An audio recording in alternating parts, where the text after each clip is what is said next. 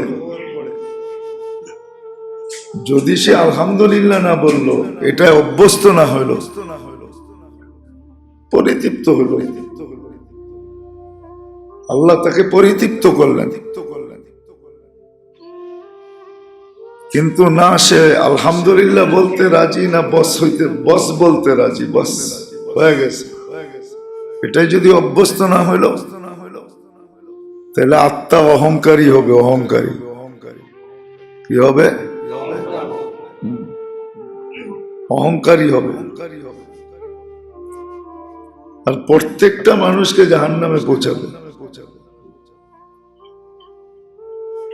এই জন্য নবীরা শারীরিক রোগ নিয়ে বেশি ভাবেন নাই। নবী রসুলরা ভাবছেন মানুষের আত্মার রোগ নিয়ে।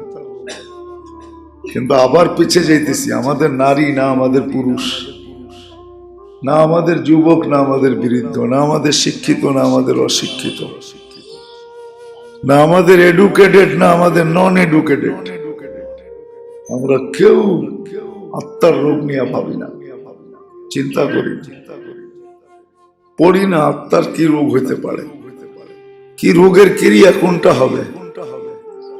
এই জন্য নবীরা এসা আত্মার রোগের ব্যাপারে মানুষকে সজাগ করছে।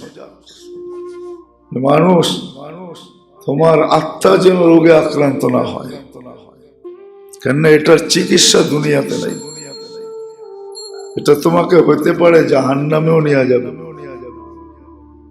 শারীরিক রোগ নিয়ে এত বেশি ভাবার নাই, কেননা শারীরিক রোগ মানুষকে হতে পারে জান্নাতও নিয়ে যাবে যদি ঈমান।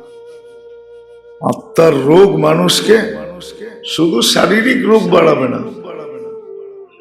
আত্মার রোগ মানুষকে সামাজিক রোগে আক্রান্ত করবে, সমাজ রোগে আক্রান্ত হবে, লেনদেন রোগে আক্রান্ত হবে, যেটাকে মুআমেলা বলে, মুআমেলা রোগে আক্রান্ত হয়ে যাবে। রাগ হয়ে যায় না, নামাজি বটে কিন্তু মুআমেলায় বড় কাঁচা, লেনদেনে বড় বড় কাঁচা। নামাজি লেনদেনে বড় কাঁচা, সামাজিক ব্যবস্থায় বড় কাঁচা, অথচ নামাজি, অথচ দিনদার। মানুষ দিনদার ভাবে।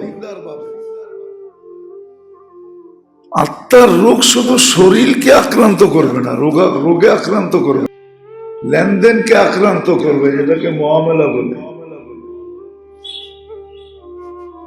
এই জন্য বহুত মানুষ আছে, তখন কি হবে জানেন? তখন একটা ক্ষতি হবে বড়।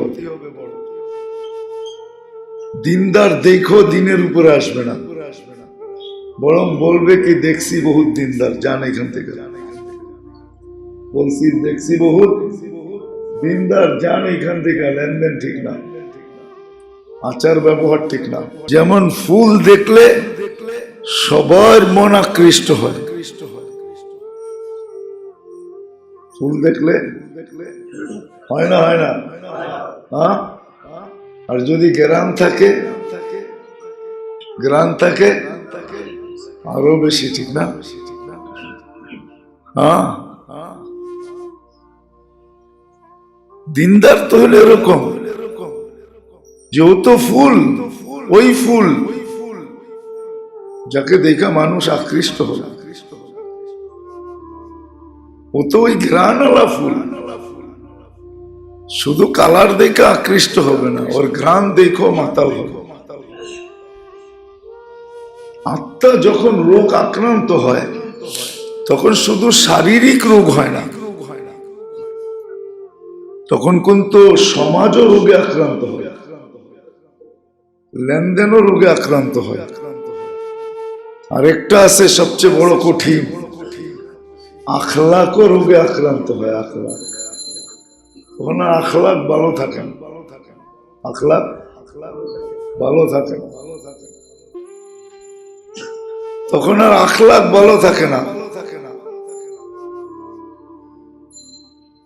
তখন আর আখলাক ভালো থাকে না। আর যখন আখলাক ভালো না থাকে, আখলাক ভালো যখন না থাকে,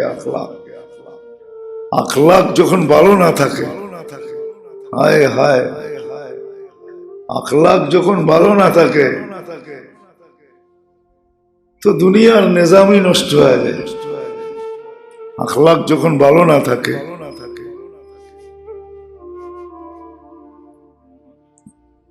তখন আখলাক যদি ভালো না থাকে তাহলে মনে করেন যে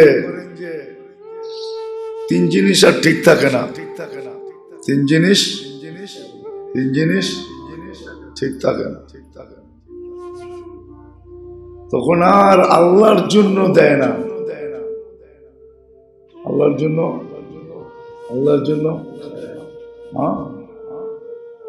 মান আহাব্বা লিল্লাহ আতা লিল্লাহ আবগাদা লিল্লাহ, তখন আল্লাহর জন্য দেয় না। তখন আর আল্লাহর জন্য ভালোবাসেন, তখন আল্লাহর জন্য নিষেধ করে না। মানে নিষেধটা আল্লাহর কারণে হয় না। তখন ওইখানে যে জিনিসটা আসে ওটা বড় খতরনাক জিনিস আসে। খতরনাক জিনিস আছে ওইখানে। তখন ওইখানে আগ্রাজ জায়গা নেয়। আগ্রাজ বোঝেন? হ্যাঁ, স্বার্থ জায়গা নেয়। স্বার্থ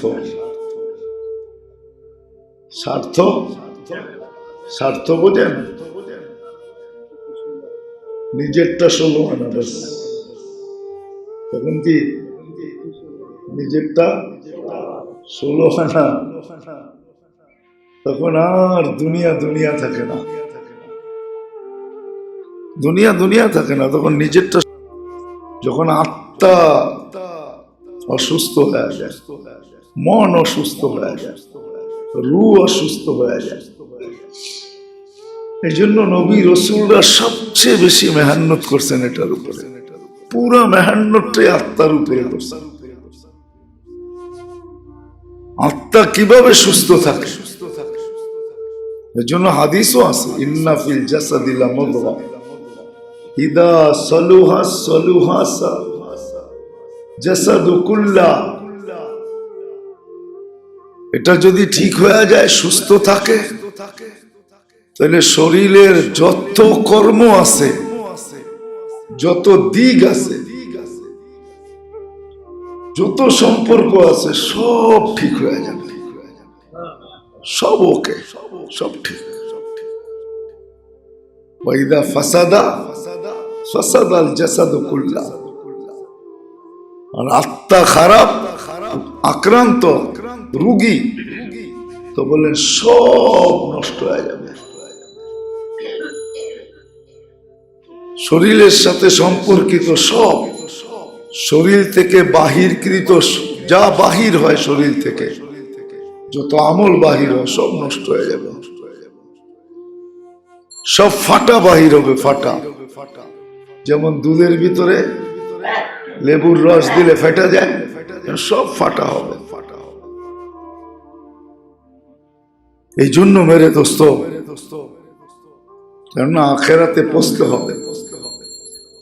আরেক হাদিসে আছে, বাল ইয়ানজুরু ইলা কুলুবিকুম। একটা শব্দ আছে হাদিসে, আল্লাহ বলে তোমাদের দিল দেখি আমি, দিল, আত্মা দেখি, রূহ দেখি, মন দেখি, তোমাদের দিল দেখি, তোমাদের দিলটা দেখি। দিলটা কিরকম? এটাই দিল দেখি। দিল আল্লাহ দেখেন। বাল ইয়ানজুরু ইলা কুলুবিকুম লা ইয়ানজুরু ইলা আজসামিকুম। আল্লাহ শরীর দেখেন না, আল্লাহ দিল দেখেন। এই জন্য বুদ্ধিমান মৌতের আগে হওয়া উচিত, মরার আগে বুদ্ধিমান হওয়া উচিত। মানুষ মৃত্যুর পরে বুদ্ধিমান হবে, সবার বুদ্ধি খুলে যাবে, বিবেক খুলে যাবে, সব বুদ্ধিমান হয়ে যাবে। তখন বুদ্ধি 100-এ 100 কাজ করবে। যখন সব চোখে দেখা ফেলবে, পর্দা সরা যাবে, কিন্তু ওই সময় বুদ্ধিমান হওয়া কোনো কাজে দিবে না। আসলে ভালো মতে ভাবলে কঠিন হবে না। আমরা শরীর নিয়ে যতটুকু না ভাবি, শরীর নিয়ে যতটুকু ভাবি, চলেন এর চেয়ে বেশি আত্মা নিয়ে ভাবি, যে আত্মাকে পাক করা যায় কিভাবে, আত্মাকে রোগ মুক্ত করা যায় কিভাবে, নারী নারীর জায়গায়, পুরুষ পুরুষের জায়গায়, যুবক যুবকের জায়গায়, বৃদ্ধ বৃদ্ধের জায়গায় বসে আমরা ভাবি যে আত্মাকে রোগ মুক্ত করা যায় কি করা যায়, আত্মা কিভাবে রোগ মুক্ত হবে। কেন সবার আত্মাই আমাদের রোগ লেগে গেছে, এটাকে সুস্থ করে তুলতে হবে। যখন আত্মা সুস্থ হয়ে যাবে, তো আস্তে আস্তে দেখবেন শরীর থেকেও রোগ বিদায় নিতে থাকবে, সমাজ থেকেও রোগ বিদায় নিতে থাকবে, লেনদেন থেকেও রোগ বিদায় নিতে থাকবে। তখন আর কোথাও কেউ ওয়াদা খেলাফি করবে না, নয় ছয় করবে না। নাইলে ওই রাখাল এই কথা কোনোদিন বলতেন না। সাহাবা পরীক্ষাও করছেন। কেমন পরীক্ষা? মালিক দেখে না, বকরি দিয়া দিলে অসুবিধা কি? রাখাল বলতেছে ফাইন আল্লাহ, আল্লাহ কোথায় গেল আগে বল, আল্লাহ কোথায়? ফাইন আল্লাহ, আল্লাহ কোথায়? কেমন তৈরি হয়েছে? রাখাল বলতেছে, বলছে এত বড় বকরির পাল তোর মালিক গণবেও না, আর এইখানে নাই সে জানবেও না, বিক্রি করে দেয়, আমাদের কাছে বিক্রি কর। তো রাখাল চিৎকার দিয়া বলতেছে ফাইন আল্লাহ, বলো আল্লাহ কোথায়? আল্লাহ কি নাই? সাহাবায়ে কেরাম বুঝা গেছেন যে না, এটা তো পাথরের চেয়েও শক্ত, পাথরের চেয়েও কঠিন। হ্যাঁ, এটা বইনা গেছে। এই জন্য আমাদের ভাবা উচিত, কিন্তু প্রথম আত্মার রোগ নির্ণয় করা উচিত। আমার আত্মা কোন কোন রোগে আক্রান্ত, মোটা মোটা রোগগুলা বাহির করা উচিত। যে আমার আত্মা তো অহংকারে আক্রান্ত না, আমার আত্মা তো লোভে আক্রান্ত না, আমার আত্মা তো লালসায় আক্রান্ত না,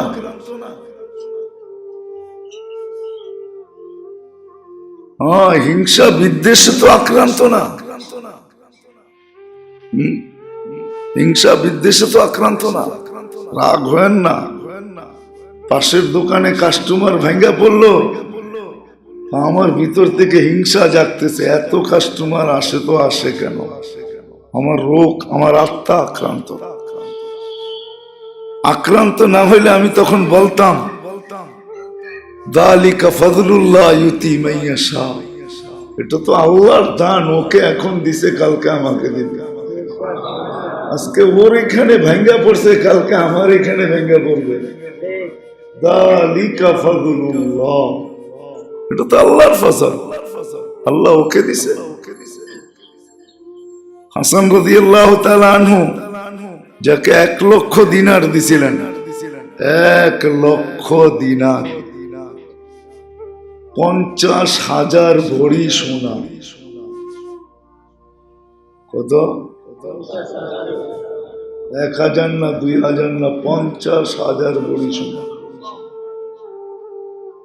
ও একটা চিৎকার দিছে, মাল্লাহুল হাজা, প্রয়োজন কার? জলদি আয়। 8 ঘন্টার ভিতরে 1 লক্ষ শেষ। বস্তা যখন ফেরত দিতে গেছেন, বলছে দিনার কোথায়? যাদের প্রয়োজন ওদেরকে দিয়া দিছি, তোকে না হাদিয়া দিলাম? আমার প্রয়োজন নাই, নিয়ে কি করব? কি করব? তারপরে ওই বলছিলেন যালিকা ফাদলুল্লাহ, এটা আল্লাহর দান, আপনাকে আজকে দিছে কালকে আমাকে দিবে।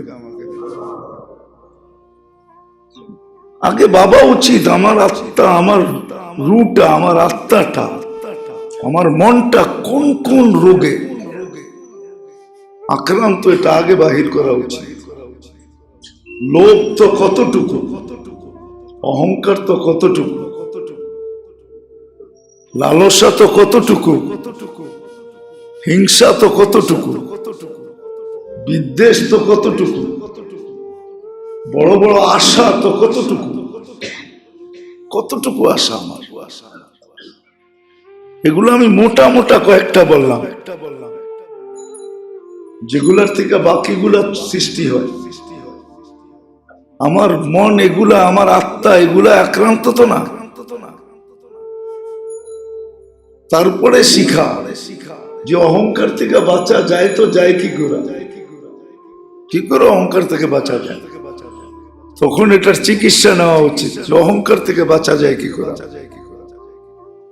কেন এগুলো এমন রোগ, একটা 100টাকে সৃষ্টি করবে, আর একটার থেকে ভালো হবে তো 100টার থেকে ভালো হয়ে যাবে। একটার থেকে ভালো হবে তো 100টার থেকে ভালো হবে, আর একটা 100টা রোগ তৈরি করবে। আবারও বলতেছি, কিন্তু আসেন, একা একা পারি না, সম্মিলিত ভাবে ভাবি। এই মজমা এই জন্যই, কেন আত্মার রোগের থেকে বেঁচে যেতে হবে, নাহলে রোগ আমাকে জাহান্নামে নিয়ে যাবে। আমি দেখাইতেছি,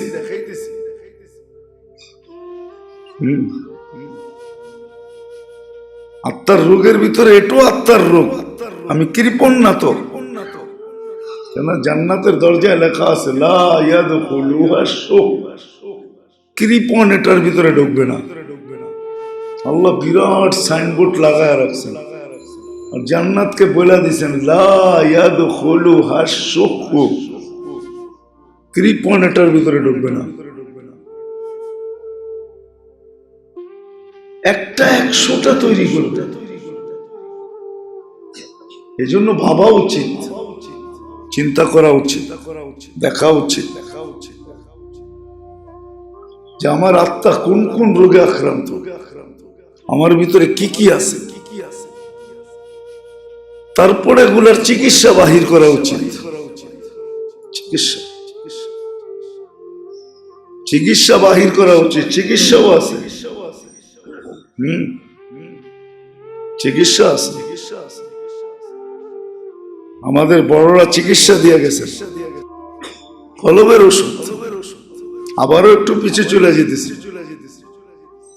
যেমন রোগ আক্রান্ত হলে সমাজের উপর সমাজ আক্রান্ত হয়, লেনদেন আক্রান্ত হয়, আখলাক আক্রান্ত হয়, এরকম দেখা যাইতেছে জীবনের প্রত্যেকটা ক্ষেত্র আক্রান্ত হয়। ব্যাচেলার জীবন এটাও আক্রান্ত হয়, পারিবারিক জীবন এটাও আক্রান্ত হয়, সাংসারিক জীবন এটাও আক্রান্ত হয়।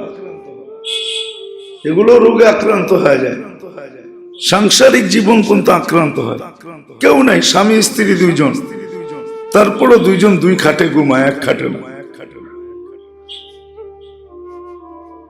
একজন আরেকজনের সাথে কথা বলে না, মাসের পর মাস আছে, শুধু আত্মার রোগের কারণে, শারীরিক রোগের কারণে না।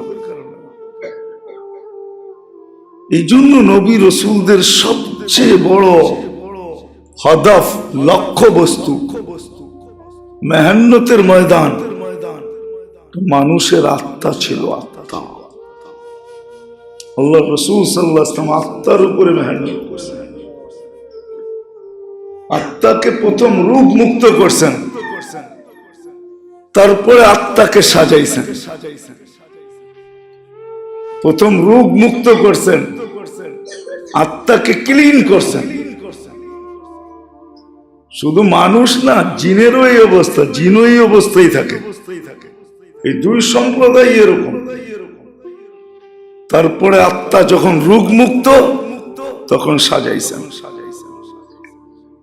এমন সাজাইছেন, এমন সাজান যে আল্লাহ ওই সাজানের প্রশংসা করছেন,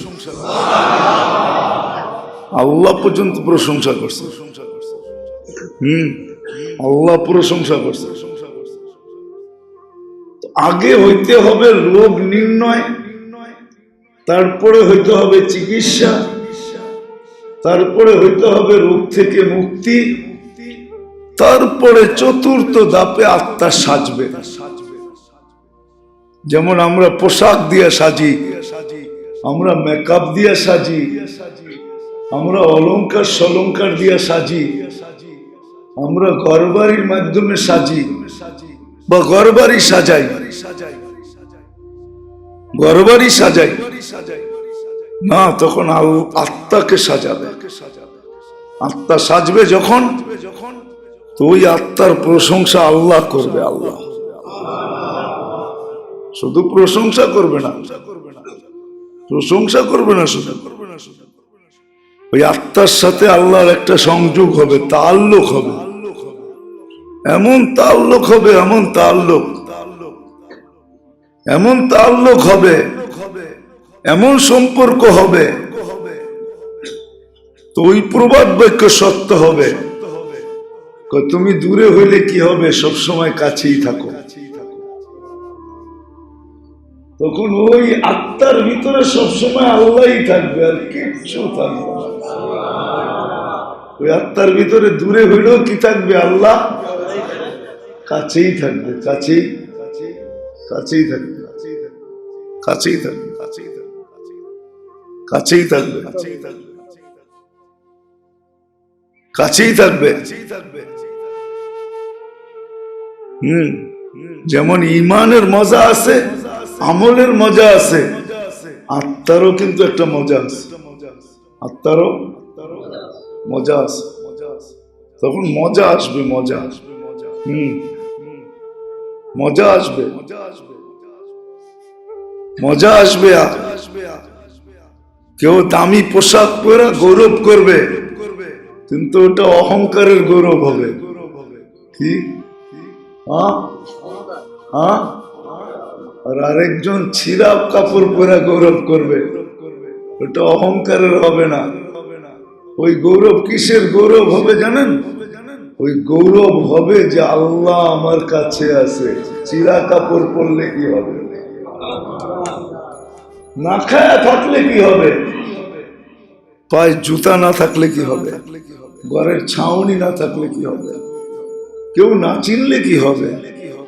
মালিক আমার কাছে আছে, মালিক। তখন অহংকার হবে এটার যে মালিক কাছে আছে, আর ও অহংকার করবে, ও দামি পোশাক পরা গৌরব করবে অহংকারে, আরে ছিঁড়া পোশাক পরা গৌরব করবে মালিক কাছে আছে, এই জন্য গৌরব করবে। কেন? ও দেখতেছে ছিঁড়া কাপড় হইলে হবে কি, মালিক কাছে, মালিক ভিতরে আছে, মালিক সঙ্গে আছে, এই জন্য ওর গৌরব হবে, ও ফখর করবে, কিন্তু ওর ফখরের ধরন ভিন্ন হবে। তখন সর্ব জায়গায় যখন ঈমান আত্মা সুসজ্জিত হবে, তখন সর্ব জায়গায় মজার মজা ছায়া যাবে। ব্যাচেলার জীবনও মজা, সাংসারিক জীবনও মজা, মজা ছায়া যাবে, মজা পারিবারিক জীবনে মজা, মুআমালায় মজা, মুআশারায় মজা, আখলাকে মজা, সব জায়গায় মজার মজা ছড়ায়া যাবে। যেমন সাহাবা ইকরামের ভিতরে মজাই মজা ছিল, ওইখানে পরিবারও মজায় ডুবে আছে, একা যে সেও মজায় ডুবে আছে, সমাজও মজায় ডুবে আছে, লেনদেনও মজায় ডুবে আছে। এই জন্য দাঁড়ায় আছে, বসে দাঁড়ায় আসিস কেন? লোক তো চলে গেছে কখনো, কখন এখনো আসে না, তো তুই দাঁড়ায় আসিস কেন? তুমি বুঝবা না, ওয়াদা দিয়ে গেছে আসবেই আসবে, তুমি ভুল ভাবতে পারো, এমন হবে না, আসবেই আসবে। হাদিসে আছে, আল্লাহ রসুল ফিরে আসছে, আয়সা পরিশোধ করছে, লাও। শয়তান বুঝেইছে দাঁড়ায় থেকে কি লাভ, মনে হয় আর আসবে না, অনেক সময় তো হয়ে গেল। তুই বুঝবি না, বাঘ এখান থেকে আসবেই আসবে, আসবেই আসবেই আসবে। আর তখন মজা হবে, তখন পাওনাদার দেওনাদারের কাছে তাকাদা করতে হবে না, বরং দেনেওয়ালা আইসা লেনেওয়ালার কাছে তাকাদা করবে। তুমি আমাকে নিবে কবে আর মুক্ত করবো কবে, তাড়াতাড়ি নেও, মুক্ত করো।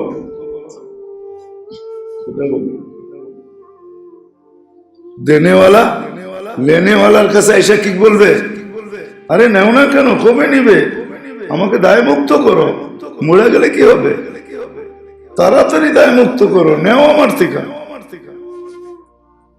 আর যদি সময় মতো না দিতে পারে তো আগের থেকে আইসি তাকে পেরেশানি মুক্ত করবে, ভাই পারতেছি না, একটু সময় বাড়ায় দাও, তোমার এহসান হবে।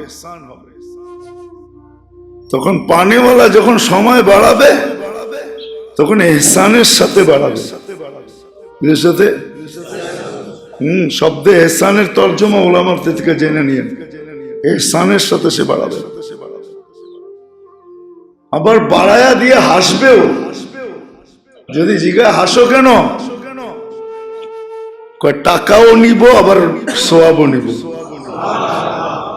হাসি এই জন্য যে টাকাও পাবো, সোয়াবও পাবো, সোয়াব পাবে, সোয়াব পাবে না পাবে না, ওলামা কি বলে, পাবে সোয়াব, সোয়াব পাবে। এই জন্য আসেন, কথা লম্বা হয়ে গেলে অনেক কিছু হবে না। আগে ভাবি যে আত্মাকে রোগ মুক্ত করতে হবে, কি নিয়ত করতে পারি, আত্মাকে রোগ মুক্ত করি। আজকে আমাদের লাইফ, যেটাকে আমরা জীবন বলি, হায় হায় হায় হায় হায়, রাখবেন না, আমরা বড় মজিলেন, মুসলমানের কারণে কাফেরও দুঃখী, মুসলমানের কারণে কাফেরও দুঃখী, নাহলে ওদের দুঃখ হওয়ার কথা ছিল না, আমাদের কারণে ওরও দুঃখী। আমাদের ভাইরাস ওদের ভিতরে গেছে, ওরাও দুঃখী হয়ে গেছে, কিন্তু ওরা দুঃখী হওয়ার কথা ছিল না। ওরা তো সর্বস্থলে, সর্ব জায়গায়, সর্ব অবস্থায় সুখী হওয়ার কথা ছিল। কেননা আল্লাহর ওয়াদা ওদেরকে দুনিয়াতেই দিবে, দুনিয়াতেই দিবে, দুনিয়াতে দিবে। ওমা লাহু ফিল আখিরাতি মিন নাসিব, আল্লাহর ঘোষণা, আখিরাতের থেকে তোমাদেরকে বিন্দুও দিব না, কোনো অংশ দিব না, বিন্দু পরিমাণও দিব না, তোমাদের কিচ্ছু দিব না, যা দিব দুনিয়াতে দিব। আজকে আমাদের কারণে ওরা পর্যন্ত দুঃখী। এই জন্য ভাবি যে আমার আত্মা কোন রোগে আক্রান্ত, আমার এই ব্রেনটাকে আত্মার পিছে লাগাই, মোটা মোটা দেখি যেগুলা বললাম, এগুলো আমার রোগে আক্রান্ত কিনা, লম্বা লম্বা আশা কিনা, আমার ভিতরে অহংকার কিনা, আমার ভিতরে লোভ লালসা কিনা, আমার ভিতরে হিংসা বিদ্বেষ কিনা, আমি কৃপণ কিনা, এগুলো দেখা, এগুলো দেখা, এগুলো দেখা, মোটা মোটা এগুলো আছে কিনা তালাশ করতে শুরু করলে পাবো। তখন চিকিৎসা বাহির করা, চিকিৎসকের কাছে যাওয়া, যে আছে কিভাবে ছাড়তে পারি, কিভাবে ছাড়তে পারি? তখন দেখা যাবে আস্তে আস্তে একটা একটা যাবে, রোগ আস্তে আস্তে যাবে, দিল রোগ মুক্ত হবে। তখন দেখা যাবে যে দিল আস্তে আস্তে সাজতে থাকবে। একদিন এমন সাজা সাজবে যে মালিক পর্যন্ত ওই দিলের প্রশংসা করবে। আল্লাহ দিলের প্রশংসা করবে। করছেন আল্লাহ, আছে কোরআনে। আল্লাহ রসুলের আখলাকের প্রশংসা আল্লাহ করছেন, আখলাক দিছেনও আল্লাহ, প্রশংসা করছেন আল্লাহ। সাহাবাদের এক এক জিনিসের প্রশংসা করছেন আল্লাহ। তখন আল্লাহ প্রশংসা করবে, আর তখন এটার প্রভাব পড়তে থাকবে, ছড়াবে, এমন ছড়াবে, নাইলে কিতাবে এই কথা কোনোদিন লেখা থাকতো না। মুসলমান যখন এলাকা ছেড়ে চলে যেতেছে, তো কাফেররা পায়ে হাতে ধরা বলতেছে, তোমরা যেও না, আমাদেরকে একা রেখে যেও না, যদি যাইতেই হয় তাহলে তোমাদের মতো বানায়া আমাদেরকে নিয়ে চলো, একা যেও না, আমাদেরকে ছেড়ে যেও না। বিশ্বাস হয় না? বাংলা কিতাবের নাম বলবো, মহিউদ্দিন খান রহমতুল্লাহ আলাই, আল মদিনা পাবলিকেশন আছে বাংলা বাজারে, ওটার যে প্রথম ভিত্তি স্থাপন করছেন মহিউদ্দিন খান সাহেব রহমতুল্লাহ আলাই, উনি একটা বই লিখছে আল ফারুক, বাংলায়, ওটা পড়ে দেখেন। মুসলমান যখন কাফেরের এলাকা ছেড়া চলে যেতেছে, বড় কিতাবের নাম বললাম না, ওটা পড়লেই পাবেন। তখন কাফেররা হাতে পায়ে ধরতেছে, তোমরা যেও না, তাহলে আমাদের জীবনের মজা শেষ হয়ে যাবে। আমরা বড় মজায় আছি, যদি যাইতেই হয় তো তোমাদের মতো বানায় আমাদেরকেও সঙ্গে নিয়ে যাও। যে মজা নাই, সমাজ রোগে আক্রান্ত, লেনদেন রোগে আক্রান্ত, আখলাক রোগে আক্রান্ত, পরিবার রোগে আক্রান্ত, ফ্যামিলি রোগে আক্রান্ত, ছোট থেকে ছোট সংসার রোগে আক্রান্ত, মা আক্রান্ত, বাবা আক্রান্ত, ভাই আক্রান্ত, বোন আক্রান্ত, সব আক্রান্ত হয়ে যাবে। আজকে সব আমরা আক্রান্ত, কসম খোদা। এই জন্য পায়ে হাত রেখা বলি, না আত্মার রোগ নিয়া কবরে গেলে শুধু তো জাহান্নাম ছাড়া আর কোনো রাস্তা নাই। ওগুলো জাহান্নামে নিয়ে যাবে, জাহান্নামে নিয়ে যাবে। এই জন্য প্রথমে ভাবি কি কি রোগ আছে, তারপরে চিকিৎসা খুঁজে বাহির করি। যখন সুস্থ হয়ে যাবে তখন ভিতরে ইনশাআল্লাহ সিফত আসতে থাকবে, সাজতে থাকবে আত্মা, এমন সাজা সাজবে যেটার প্রভাব সর্বক্ষেত্রে পড়বে। আল্লাহ পর্যন্ত ওই আত্মাকে প্রশংসা করবে, ভালোবাসবে। এমনকি একটু আগে বলছি যে বলে না দূরে থাইকো কাছে, তখন ওই আত্মার ভিতরে আল্লাহ আসবে, আল্লাহ থাকবে। তখন আল্লাহ দূরে থাকবে না, আল্লাহ কাছে থাকবে, কাছে থাকবে।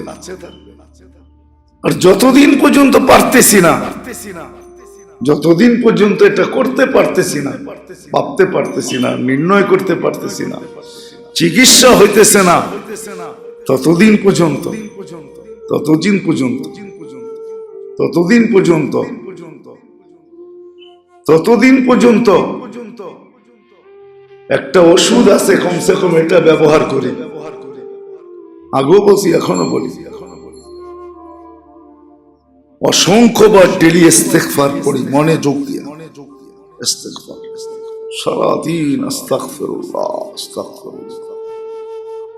বা বাংলায় বলি আল্লাহ মাফ করে, আল্লাহ মাফ করে। এতটুক পড়ি, ইস্তেগফারের একটা তাসির আছে। যখন বান্দা অগণিত পড়তে শুরু করে, তো ইস্তেগফার যেরকম ছানি কাটলে চোখ দেখতে শুরু করে, ছানি কাটলে কি হয়? ছানি অপারেশনে চোখ কি হয়? দেখতে শুরু করে। কাসরতে ইস্তেগফারের দ্বারা চোখে পানি ঝরতে শুরু করে। পরীক্ষা করে দেখেন, অগণিতবার যখন ইস্তেগফার পড়বে আস্তে আস্তে চোখ দিয়ে পানি ঝরতে শুরু করবে। আর যদি পানি ঝরতে শুরু করে তাহলে ওই হাদিস সত্য হবে, আইনুন বাকাত মিন খাশিয়াতিল্লাহ, ওই চোখ যে আল্লাহর ভয়ে কাঁদে, তো আল্লাহ বসে জাহান্নাম হারাম। আইনুন বাকাত মিন খাশিয়াতিল্লাহ।